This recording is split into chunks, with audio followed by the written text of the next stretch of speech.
And what would you say is the uncertain element here that I should be aware of? That why, with all this mathematics, how could this activity not work the way we expect? Right. So there are a few uncertain elements. Okay. Number one is when you are advertising on Facebook and Google, you will have to figure out what top sort of a creative works for me. Okay.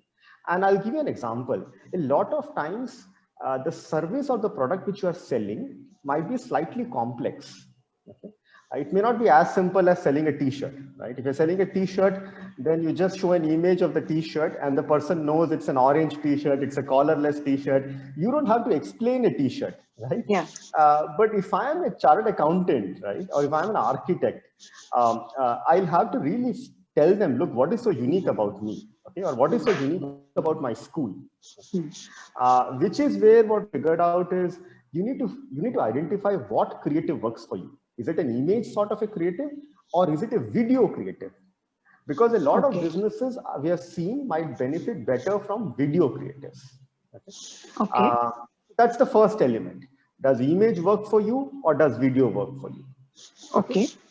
The second uncertain element which we have seen is when you get contacts or phone numbers, okay, sometimes you end up getting a lot of junk contacts, okay, where you just call them up and they say, look, we are not interested, we cannot afford your product, it's too expensive, we are in a different city altogether. Let's say you are a school in Gurgaon and somebody picks up a phone and says, I'm in Chandigarh, he is not going to be your customer, right? So when you are generating phone numbers, contacts, you have to pre-qualify your audience. I'll tell you what I mean by pre-qualifying the audience. Your ad copy should clearly talk about what is the price of admission for your school, what is the subscription amount for your gym. Okay. Okay. The second is it should clearly mention the location. Okay. If you are a business where you want person to be physically coming to your business, then the location is very important. So you have to clearly mention that I am a school in Gurgaon or I am a gym in, let's say, New Delhi. Okay. Because you don't want junk leads. Okay. And the third point I would say is when people come to your microsite or your landing page, the form which you ask them to fill should be slightly longer. Okay. The reason that is important is you don't want non-serious people to be filling your form. Okay. So the form should contain all the critical information. It should ask their phone number, it should ask their email ID, but it should also ask their location if location is important. It should ask whether if it's a school admission, you can also ask, let's say, for example, what is the age of their kid, so that you know that this is the right person for me.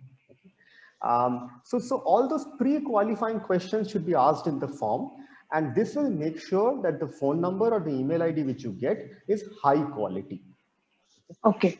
And the last element I would say is once you get a contact, which is a phone number or an email ID, how quickly you follow up with the customer is also important.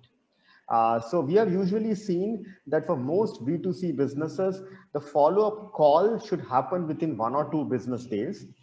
Usually, if you reach out to your customer after 7 days, they might have forgotten about your business, or they might have already lost interest. So especially in impulse buying. Absolutely. So you need to invest in your calling team. Your calling team has to be very proactive.